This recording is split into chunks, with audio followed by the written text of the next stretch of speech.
खबर उत्तर प्रदेश कानपुर से। कानपुर में सपा विधायक इरफान सोलंकी के मामले में पूर्व मुख्यमंत्री अखिलेश यादव का डेलीगेशन ने पुलिस कमिश्नर से मुलाकात की। पुलिस कमिश्नर से मुलाकात कर डेलीगेशन ने उन्हें वह सीसीटीवी फुटेज दिखाया जिसमें बच्चे आतिशबाजी करते हुए दिख रहे हैं। डेलीगेशन ने दावा किया कि इस आतिशबाजी की वजह से शिकायतकर्ता महिला के घर में आग लगी थी। डेलीगेशन की अगुवाई कर रहे सपा विधायक व विधायक सभा के मनोज पांडे ने कहा कि पीड़िता ने विधायक के भाई रिजवान सोलंकी पर आरोप लगाया था। उन्होंने कहा पूरे मामले में पीड़िता का जो बयान सामने आया था उसमें इरफान सोलंकी का कहीं नाम नहीं लिया गया। इसके बाद भी मामले की जांच किए केवल इरफान सोलंकी पर मामला दर्ज किया गया, बल्कि विधायक होने के बावजूद उसके घर पर दबिश भी दी गई जैसे किसी अपराधी के घर में दी जाती है। उन्होंने कहा सपा का विधायक होने की वजह से इरफान सोलंकी को परेशान किया जा रहा है। इसी जिले में बीजेपी के कैबिनेट मंत्री कोर्ट से आदेश की कॉपी लेकर फरार हो गए थे। इस मामले में कार्रवाई के लिए कोतवाली में तहरीर भी दी गई थी,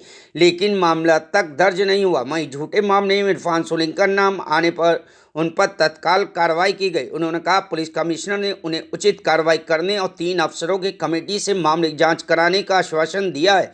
इसके बाद भी अगर विधायक इरफान सोलंकी का उत्पीड़न नहीं रुका तो वे सड़क से लेकर सदन तक विरोध करेंगे। वहीं पुलिस कमिश्नर मामले की जांच कराने की बात कह रहे हैं।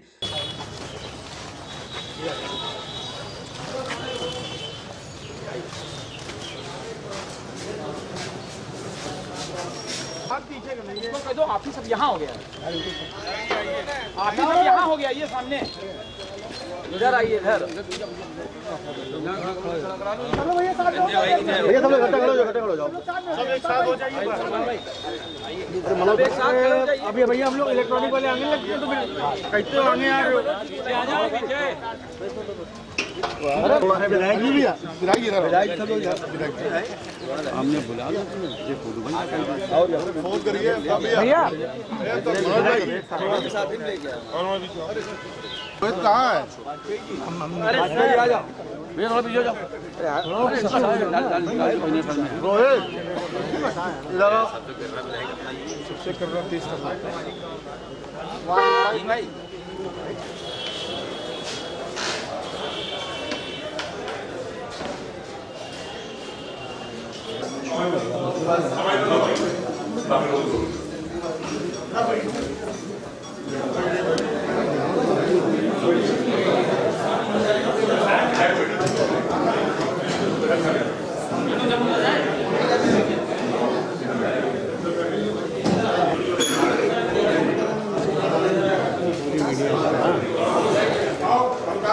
आप लोग ऐसे कहीं ना वहाँ जगह हो जाएगा।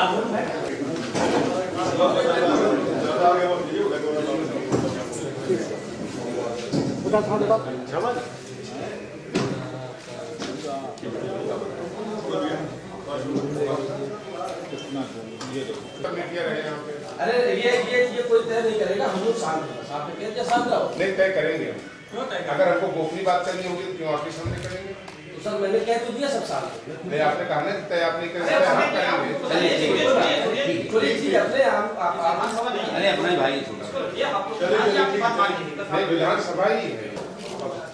जो घटना इरफान सोलंकी की होती है, FIR दर्ज हुई, इसमें जो हम लोग आज यहाँ आए उसमें एक तो ये कि जिस महिला ने जो FIR का उनके नाम संभवतः 7 तारीख को 7 नवंबर को की घटना ये बताई जा रही है। हम लोगों ने देखी, वो आपको दिखाना भी चाहेंगे। जिस समय जिस मिनट की वो घटना दिखाई जा रही है उस समय कुछ लोग और कुछ बच्चे वो आतिशबाजी कर रहे थे, आतिशबाजी करते हुए दिखाई दे रहे हैं। उसमें वो जो आतिशबाजी जाती है ऊपर से नीचे के परिवार का कोई व्यक्ति स्वयं ये इनका भाई या इनके घर से कोई मूवमेंट वो नहीं दिखाई दे रहा। कुछ गाड़ियां मोटरसाइकिल से लोग आ रहे हैं जा रहे हैं रागी। इसके अलावा उस पूरी घटना के समय 2 मिनट पहले 2 मिनट बाद तक कुछ ऐसी नहीं दिखाई दे रही। घटना में दिखाया गया कि उन्होंने आगजनी की, धारा भी उसकी लगी। दूसरा इसमें पहलू है कि जिस समय ये आग लगी या घटना घटी उस समय इरफान सोलंकी जी अपने कैंप कार्यालय जो वहाँ से 8 किलोमीटर थे वहाँ पर ही मौजूद थे। FIR लिख ली गई, बिना इस चीज की सत्यता की जांच कराए हुए कि इस घटना में ये संलिप्त है कि नहीं है, जो इनके साथ घर में हुआ इनके परिवार के साथ, वो तो निश्चित रूप से नहीं होगा। हमको कहना तुम्हारा बाप कहाँ है, फोन करना। और जब उनकी मिसेज ने कहा कि साहब हम नीचे ही बैठे हैं, आप हम नहीं जाएंगे ऊपर, आप जाकर के देख लीजिए, नहीं आपको चलना पड़ेगा, आपको दिखाना पड़ेगा, दराजों को चेक करना। वहाँ पर तो एक्यूज जो है FIR में इरफान सोलंकी उनके भाई का नाम था, तो उनकी फिजिकल कोई तलाशी ना लेकर के सारे, उनका तो बहुत दुर्व्यवहार, बड़ी अभद्रता उन्होंने किया। 4 बार के मिले हैं, हो सकता है मुकदमा दर्ज हुआ हो, मुझ पर कोई बहस नहीं करना चाहता, लेकिन जो हम लोग पढ़ते आते हैं तमाम दृष्टांत सुप्रीम कोर्ट के भी, मुकदमा लिखा जाए वादी का, लेकिन मुकदमे को प्रथम दृष्टया जो है, लेकिन जिस तरीके से इसमें कार्रवाई हुई कि रात में ही कई थाने की पुलिस उसमें आविदार CC कैमरे में पहुंच गई, जो वादी मुकदमा है वो स्वयं अपना बयान दे रही है, हम आपको दिखाना भी चाहेंगे।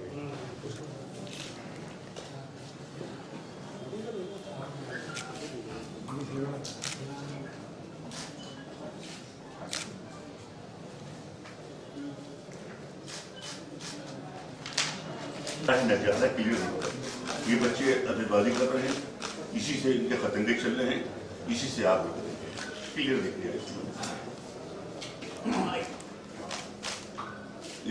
इरफान लोकेशन 8-10 किलोमीटर दूर है टेमकारा में, और रिजवान की लोकेशन उन्नाव की है। उस टाइम की बगल में मकान में और नीचे जमीन में जो काफिशबाजी कर रहे हैं। महिला का बयान दिखाइए।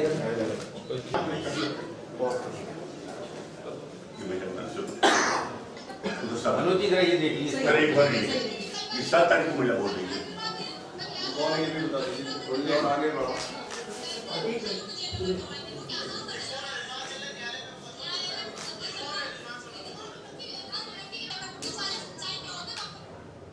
सर ये 7 तारीख का है घटना वाले दिन का, और कह रहे कि रिजवान में आग लगाई है। कौन है रिजवान? इरफान सोलंकी भाई है, हाजी मुश्ताक का बेटा है। रिजवान इरफान का नाम बिल्कुल ही ले रही है। 8 तारीख को उन्होंने खरीदा, उन्होंने खरीदने के बाद उसको मिस्टर 2 को बेचा, मिस्टर 3 को बेचा, और 4th में इसको विधायक के भाई ने इसको क्रय किया। वो जो महिला है जो वादी मुकदमा, उनके गिरवान सिलाई की कि जो लोग कब्जा रखे हुए हैं तो कब्जे के आधार पर उनका हम नियमितीकरण या विनियमितीकरण कर देंगे। उसमें वो गई, पैसा उन्होंने नहीं जमा कर किया, जो कि नोटिस थी के लिए कि उसके उन्होंने समयावधि में पैसा नहीं जमा किया, तो उन्होंने उसको निरस्त कर दिया कि आपको ये चांस नहीं देंगे। उसके खिलाफ वो कहीं कोर्ट में गई, तो जो इतने लगी वहाँ पर। थर्ड, वहाँ पर इनकी फैमिली का कोई व्यक्ति का मूवमेंट घर से बाहर ना है, ना घर के अंदर आना है उस समय का, के काफी पहले से काफी देर तक। एक भाई इनका उन्नाव में उसकी प्रेजेंस है, साक्ष्य देना हो तो आप बताइए। विधायक छोड़ करके कहीं भागेगा नहीं, मुकदमा होगा तो उसको बेल आउट करना पड़ेगा, अगर आप चार्जशीट करेंगे उसे बेल लेनी पड़ेगी। विधायक ने 8:29 पर जब उसको किसी पड़ोसी ने बताया कि आग लगी हुई है, उसने चौकी और इतनी महिलाएं पुलिस थी, ऐसे लग रहा था हम खुद अपराधी हैं, हमने खुद ने कोई गुनाह करा है। और मेरी बेटी है 17 साल की, हम दोनों अपने सेफ के लिए नीचे ऑफिस में आ गए कि भैया हम नीचे बैठे हैं, आप ऊपर चेक कर लीजिए। और मेरे पति भी 4 साल से विधायक है, उन्होंने भी शहर में बहुत नाम और इज्जत कमाया है।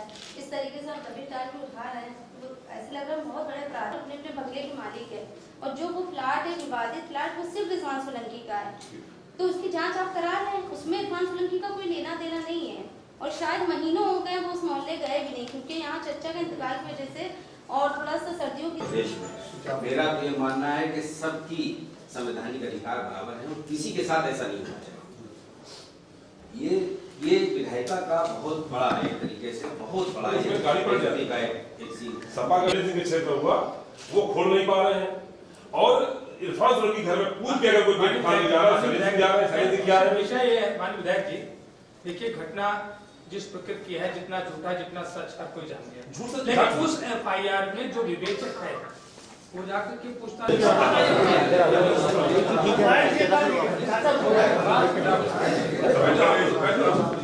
सर टाइम होने में टाइम लगा। कोई ना कोई अधिकारी ऐसा है जो बायस है, कौन है यहाँ पे सिस्टम चलता है। कल को वैसा होगा आपके चुनाव में तो आपको दिखाई देना चाहिए। ऐसा करता होगा हम लोग पब्लिक में क्या करके आ रहे हैं, हमारा क्या मतलब ये एफआईआर से एक्यूज नहीं होता है, एफआईआर एक इन्वेस्टिगेशन कैसे सॉल्व करने के बाद लोग करने पड़ जाएंगे। गाड़ी नौसाद मोबाइल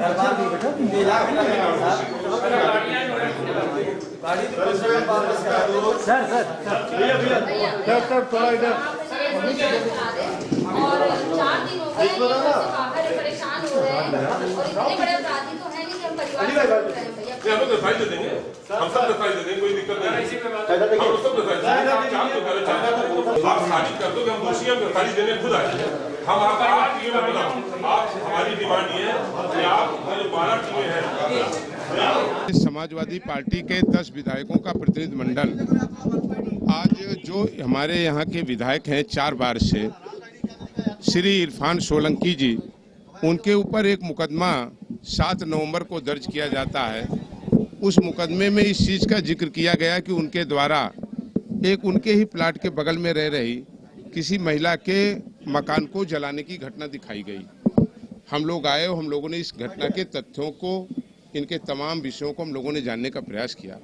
वहीं पर प्राप्त जो एक सीसी फुटेज है, उस सीसी फुटेज को देखने पे जो ठीक उसी दिन का, उसी मिनट का, घटना के समय का है, उसमें ये दिखाई दे रहा है कि कुछ बच्चे और कुछ लोग वहाँ पर आतिशबाजी कर रहे हैं, विभिन्न तरीके की आतिशबाजी, उसमें बच्चे भी शामिल हैं और वो आतिशबाजी उड़ करके उस प्लॉट में गिर रही है। उसके बाद वहाँ पर 30 सेकंड बाद वहाँ से आग उड़ती हुई दिखाई देती है।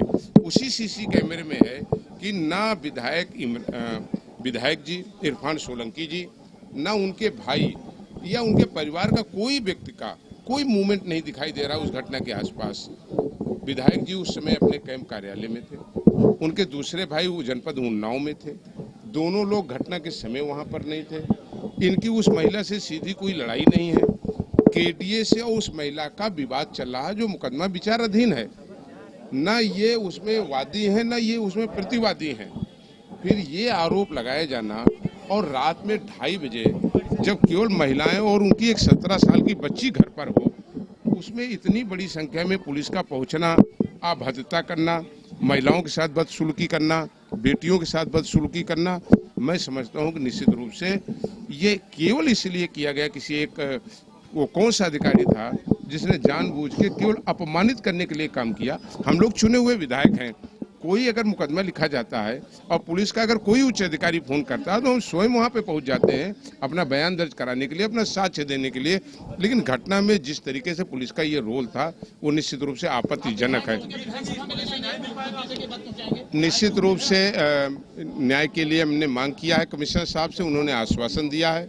जिन पुलिस कर्मियों ने महिलाओं के साथ अभद्रता किया उस बात को रखा गया, उस सीसी कैमरे के फुटेज को दिया गया, दिखाया भी गया है और उसकी पेन ड्राइव भी उनको दी गई है।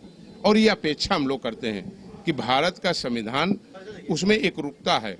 वो ऐसा नहीं है कि किसी सत्ता पक्ष के दल के विधायक के लिए दूसरा होना चाहिए और विपक्ष के विधायक के लिए दूसरा होना चाहिए, या किसी बड़े व्यक्ति के लिए दूसरा होना चाहिए और गरीब व्यक्ति के लिए दूसरा होना चाहिए। मैं समझता हूँ वो एक विधायक है, जो घटना प्रकाश में आई इसकी पुलिस को जांच करनी चाहिए। इसी कानपुर में 2 घटनाएं घटी। एक मंत्री जी अदालत छोड़ करके भाग गए और कागज लेकर के भाग गए, और वहां के एक सरकारी ही अधिकारी ने, उनके रीडर ने एक FIR कराई। उस FIR पर क्या कार्रवाई हुई, पुलिस गई थी कि नहीं गई थी मैं नहीं जानता हूं। रात में अभी एक चर्चित घटना यहाँ पर घटी है, उसमें मुकदमा लिखा हुआ है, अभी तक उस पर कोई कार्रवाई नहीं हुई। तो जब जनता हो या जनप्रतिनिधि हो, किसी भी कार्रवाई में एकरूपता नहीं दिखाई देती, भेदभाव दिखाई देता है, यहीं पर संदेह उत्पन्न होता है। और जो ये घटना घटी, देखिए अभी तो हम लोग पुलिस कमिश्नर साहब को हम लोगों ने सारे एविडेंस दिए हैं और ये हम विश्वास रखते हैं उनके ऊपर कि वो न्याय दिलाएंगे। लेकिन अगर न्याय नहीं मिलेगा तो हम चुप तो नहीं बैठेंगे, हम शासन के अधिकारियों से मिलेंगे। और अगर शासन से भी हमें न्याय नहीं मिला तो जो हमारे लिए चुने हुए व्यक्तियों के लिए हाउस है, उस विधानसभा में मुख्य सचेतक होने के नाते पहले दिन से ही ये मामला चलेगा और इस मामले को उठाया जाएगा पूरी तरीके से। सड़क और सदन दोनों पर लड़ाई लड़ेंगे। अभी यहाँ पर सम्मानित विधायकगणों का एक डेलीगेशन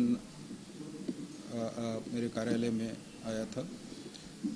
इस प्रतिनिधिमंडल द्वारा जो जाजमऊ थाने में 127/22 मुकदमा पंजीकृत है उसके संबंध में एक ज्ञापन प्रस्तुत किया है और अपनी बात बताई है। मुख्य रूप से उन्होंने प्रतिनिधिमंडल ने ये डिमांड रखी है कि जो घटनाक्रम है उसको गंभीरता से पुनः जांच कर लिया जाए और जो तथ्य हैं उसके आधार पर ही कार्रवाई की जाए। तो दूसरा मुख्य बिंदु आपका ये था कि उस दिन रात में जो माननीय विधायक जी के घर पर तलाशी ली गई थी उसमें कुछ पुलिसकर्मियों द्वारा परिवार के साथ दुर्व्यवहार किया है। दुर्व्यवहार के संबंध में आवश्यक जांच कराई जाएगी। ये ज्ञापन जो प्राप्त हुआ है वो एक वरिष्ठ पुलिस अधिकारी से इसमें जांच कराई जाएगी, ये उनको आश्वासन दिया गया है। सर, घटना संबंधित कुछ साक्ष्य उन्होंने जो आगजनी की घटना है उसके संबंध में सीसीटीवी की फुटेजेस उपलब्ध कराई है। उनका जो कहना है कि आग आतिशबाजी के कारण से लगी है तो इसको एग्जामिन करा लिया जाए, वो एग्जामिन करा लिया जाएगा सत्यता क्या है। नहीं, ऐसा जो आप सभी तथ्य जानते हैं, अब चूंकि ज्ञापन दिया गया है, ज्ञापनीय बिंदु उठाए गए हैं तो इसको दोबारा एग्जामिन करा लिया जाएगा कि क्या उनके द्वारा जो आगजनी की घटना सवाल ये उठाया गया है कि जो गाड़ियां घर पर खड़ी थी उनका चालान कर दिया, तो वो किस इसको देख लिया जाएगा। जो विवेचना में क्या तथ्य प्रकाश में आए हैं, किस संबंध में ये गाड़ियां सीज की गई है, जो ज्ञापन में जांच होगी उसका एक अंग ये भी रहेगा। समाजवादी पार्टी के विधायक अमिताभ वाजपेयी ने एक बड़ा गंभीर आरोप लगाया है पुलिस की कार्यशैली पर और कहा है कि नशेबाज आईपीएस के चलते नशे में फरमान जारी कर दिया गया। नहीं, ये किस आशय से उन्होंने कहा ये मैं नहीं जानता, लेकिन जहाँ तक नशेबाजी का प्रश्न है, मेरे यहाँ पुलिस कमिश्नरेट में जो तैनात उच्च आईपीएस अधिकारी वो कोई भी नशा नहीं करते हैं, ये बात सत्य है। ये अभी मैंने बताया जो दुर्व्यवहार के संबंध में उन्होंने शिकायत की है, एक वरिष्ठ अधिकारी जांच करेंगे, तथ्यों के आधार पर जो सच होगा उस पर कार्रवाई होगी।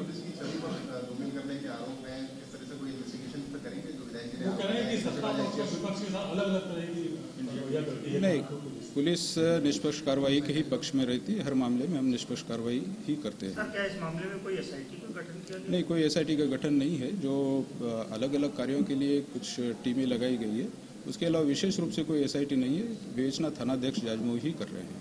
विधायक की गिरफ्तारी अब होगी कि नहीं? देखिए, इस विवेचना में जो आवश्यक कार्रवाई है वो सभी संपादित की जा रही हैं। जो विवेचना के अंग होते हैं वो सभी संपादित किए जाएंगे। Bureau report, news hub Bharat.